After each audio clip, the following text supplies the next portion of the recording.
Hey there, horror lovers. I'm trying to hit 1,000 before the year ends, and you can help. If you love creepy stories, hit subscribe. It means the world to me. Now let's dive into some terrifying new Reddit stories. Some of the scariest yet. Turn off the lights, put on your headphones, and let the horror begin. We're starting with, What is an undeniably evil profession? Okay, different tact. Most people are talking about individual harm or terrible profession that affect a portion of the population. I'm going to talk about one that undeniably harms every single person in this thread, and literally something that only helps the top less than 1% investment bankers. There is a direct, proportional, and causal link to how big the banking sector is to the long-term financial health of a country. The link is negative. The best philosophical argument that can be said is that investment banking's utility is to shuffle wealth from one entity to another. It conveniently forgets that at no time in living memory has it been proven to do anything other than concentrate wealth in the top 1%, increase income inequality, and destroy net wealth. Yes, it destroys wealths. For every $1 they accumulate, it destroys roughly 1 to 10% net.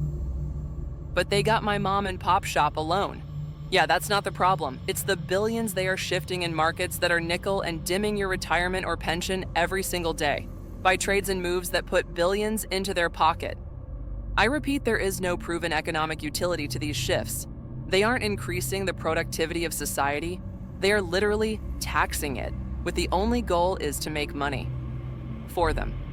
The countries that did the best in the last financial downturn are ones that had very tight legal control on banking and safeguarding to prevent both the over-leveraged risk environments and the economic drag of them becoming too big to fail. Final thought. Imagine you had a personal accountant. At the end of the year, they said, "Oh, sorry, I did some really risk stuff. I've actually lost like 50% of your money and 100% of mine. I'm bankrupt. BTW, I'm still charging my regular rate. And you know what's really funny? This year was actually on track to be my most profitable one yet. I gave myself a raise and I'm charging more next year." And your answer was, "Oh shit. Well, you did balance my checking account very well and file my taxes on time. So I'm going to loan you your yearly salary because I need you to balance my checking account. And sure, I'll pay more next year, thanks." That is quite literally what we are doing with our money. You have probably been harmed by this way, more than you have been helped. It's happened every single day of your whole life to everyone, one you know and love. Loan shark companies, higher-ups in any mega corporation, literally any criminal, anyone who works for a huge oil company, with a say in the company, not the guys who do manual labor and shit. I mean the higher-ups who do nothing but kill the planet and get money. The leader of any country, you are forced to choose between the better of multiple bad options, will inevitably have to do something awful for the greater good, or let something worse happen. You are super lucky, and this isn't even accounting for corruption or tyrants or anything. Karens and misinformists, people who knowingly sit by and let evil people do shit. People who claim they would take a bullet for their country, but not even take a COVID shot for their neighbors. Any political extremist, left or right, and I mean super extremist, not just strong advocate. Anyone involved in anti-abortion laws. It should be once the fetal brain starts functioning, not the heart. It's literally just an underdeveloped circulatory system and some other dumb shit at that point. It's not even conscious, it's less than a vegetable. It's not even brain dead, it was never brain alive. Multi-billionaires who don't do shit with their money, then flex that he has that much, or use it to make even more money, instead of helping others and shit. Nobody needs that much money. If you got $1 every second of your life, you would never make $1 billion. Having a net worth of that amount or it being company assets is one thing, but if you personally have over $1 billion to yourself for private use and don't do anything with it or use it for selfish reasons, that's downright diabolical. Solve world hunger or give all your employees well-deserved raises or better working conditions or some shit instead of using it to go into space for 5 minutes. Ye landlord and grocer. I live in New York.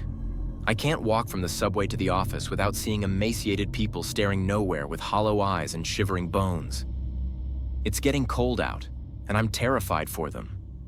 They're there because they fell into cracks in the system. A system that takes at least 2 things that are necessary to survive, shelter, and food, and restricts access to those things. The reasons don't matter. You made these people completely reliant on the charity of people who get to decide who's the worthier poor and who is not. And for what? To benefit a group of people who produce nothing?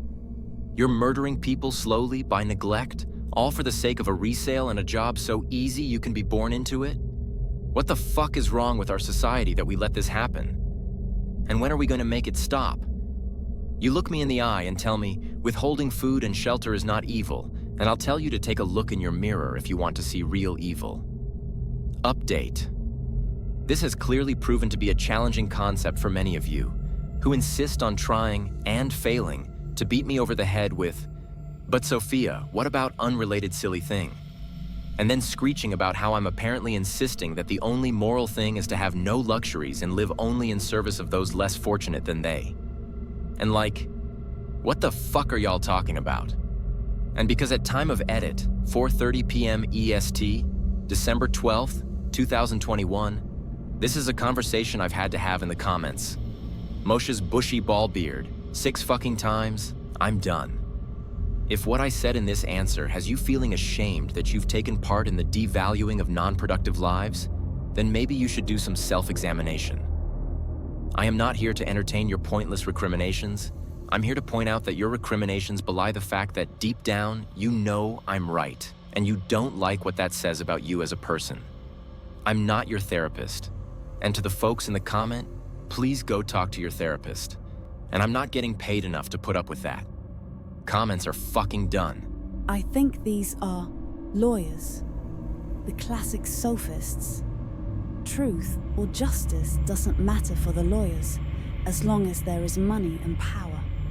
Philosophers, not a profession actually, but people making a profession out of it are highly genius and use rhetorical devices to play around with words. They are continuing what sophists had started. Wisdom, shove it up to your just play around with the words, and that's philosophy for you. Journalists oftentimes twist real facts to make it whatever they want in front of public. They know how to manipulate the mass.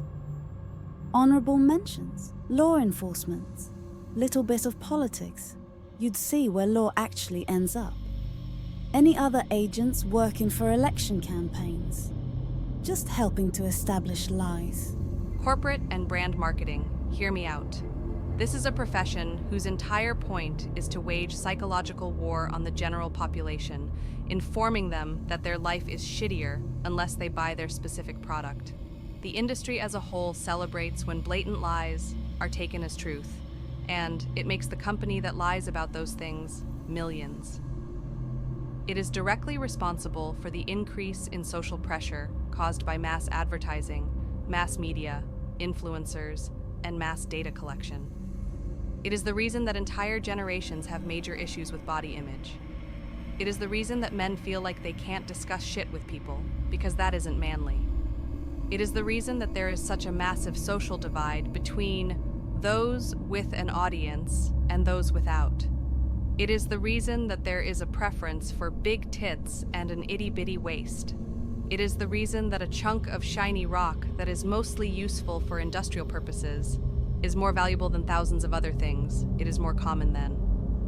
It is the reason why prescription glasses cost hundreds. It is the reason that a wife-beating, cheating, tax-evading asshole of a rapper is still considered a good guy. Many of the things listed are either directly illegal or potentially defensible, depending on your position on animal rights or other matters. Sticking to the following criteria. Job is legal in North America. Person is fully aware of the misery the job inflicts on others and does it anyway.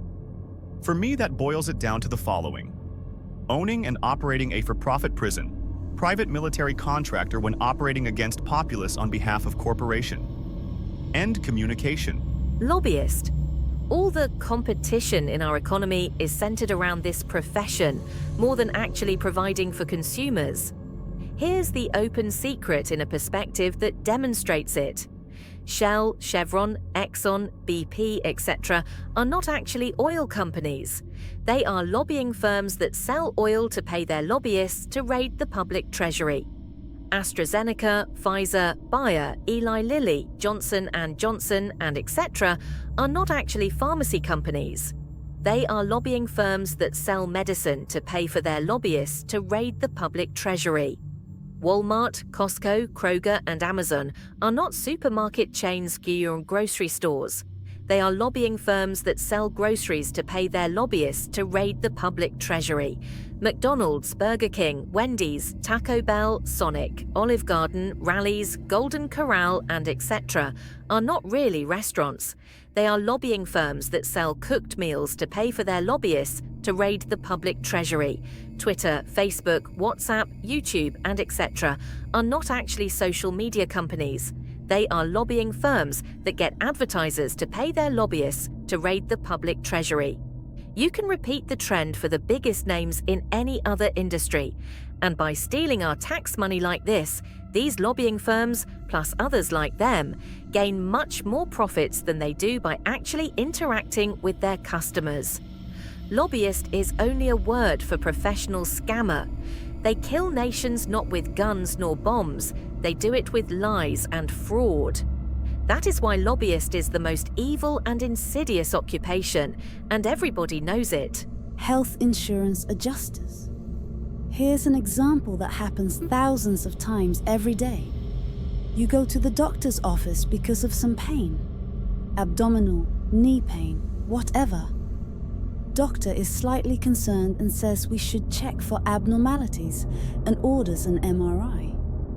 You show up at the imaging place and are told insurance isn't covering it, and without insurance, it's $900.